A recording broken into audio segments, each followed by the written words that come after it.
But are we in a position, Suhasini Haidar, just to bring you in here, are we in a position to impose those costs? That's the question, because there's a reason why our trade deficit with China is so high.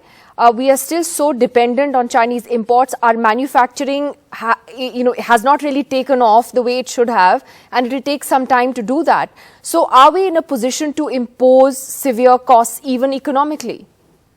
You see, everything is possible under certain conditions. That question was for Suhasini Haidar, sir. Sorry, I'll come back to you. Okay.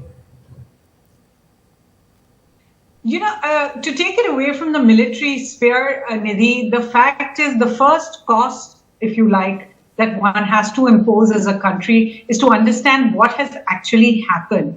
In a sense, nothing makes it easier for the Chinese side to continue its aggression if the Indian position is that nothing has happened, that no Chinese soldiers have entered Indian territory, that all these clashes that have happened somehow conveniently just near the LAC, but without telling us exactly which side they are. I am not trying in any way to diminish what the soldiers have done, what the Indian Army has done at the LAC, but the government's continued silence is problematic. As journalists who have covered this now for 2 years with the barest of resources, simply because the government gives us no access, does not want the story discussed. Every time one discusses a story, it becomes about questioning the military or being anti-national about it. I think there comes a point at which now we have seen these aggressions, and even by the government's own account of them, whether it is Ladakh,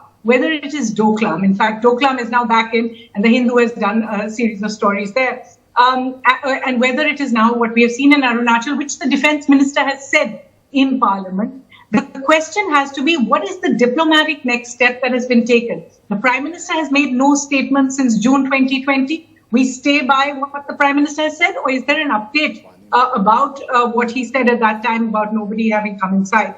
Secondly, just a month ago, Prime Minister Modi met with President Xi Jinping. Again, a complete silence around that meeting. We were told cordialities were exchanged, but what kind of cordialities can be exchanged at this kind of a time at the line of actual control? So the question, did the Prime Minister raise the LAC?